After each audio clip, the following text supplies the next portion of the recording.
Hello, Chris here. We are going to go over a basic tour of the Substance Painter UI.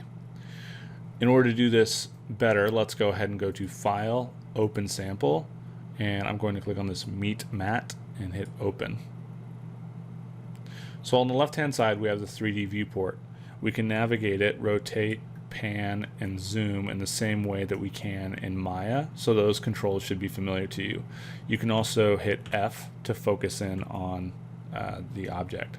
On the right hand side is a 2D view of the 3D model, and this is the layout for the UVs. So however your UVs are unwrapped for your model, it will show up over here.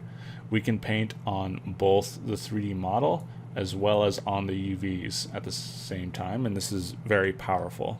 Okay, so on the left hand side, these tools are various paint tools and texture tools to use. Over here on the bottom we have the shelf. The shelf houses all of the assets inside of Substance Painter, so anything that comes by default will be located in the shelf, as well as anything that you want to import to use in your texturing process. Notice that as I hover over different assets or different tools, I'll get a little pop-up that tells me what that tool is. On the left-hand side of this shelf, we can filter through different asset types. Okay, if we are searching for a particular asset, we can come up here to the search and type in whatever we want. So if I'm looking for a type of iron, I can type in iron here. Now over here we have the texture set list.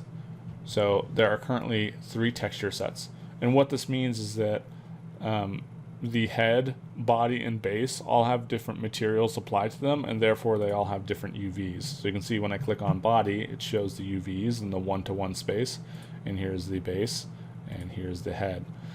If you are doing the screwdriver tutorial, for example, you should only have one texture set here. It'll probably say Lambert 1 or something like that, unless you named your material inside of Maya before you exported.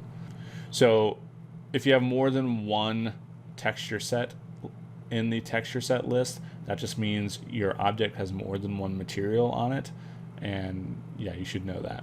So underneath there we have 2 tabs, and the first is the layer stack. If you've ever used Photoshop or some other 2D painting program, it is very akin to that. So the top layer will be the first in the hierarchy, and you can turn the visibility for the layer on and off here, as well as the opacity right here, and then you can change the blending mode for that layer by clicking on normal. Texture set settings. If we wanted to bake our model, we would do it in here.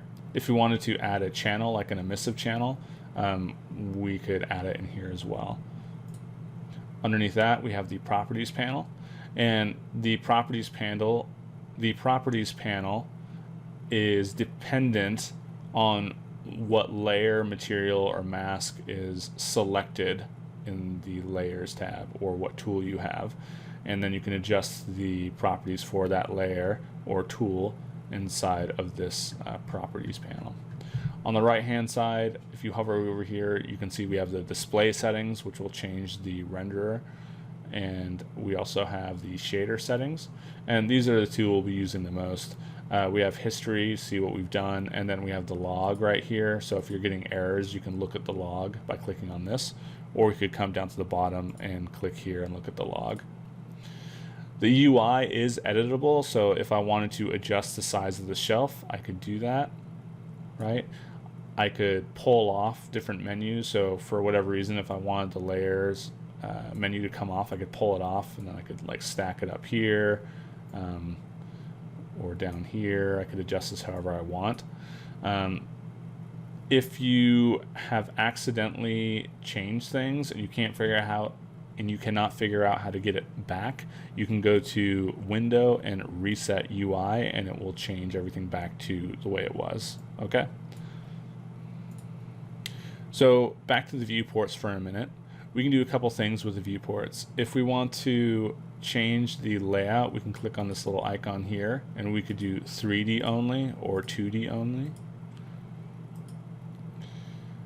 Here we can change the perspective view to orthographic view, and here we can constrain the rotation. This little camera brings us into iRay, which is the onboard renderer for Substance Painter, and we will be learning how to use this in a different lesson. To get out of iRay, I can click on this camera again. In the next video, we will learn some basics of painting on our mesh, as well as applying materials to the mesh in order to texture. We'll see you there.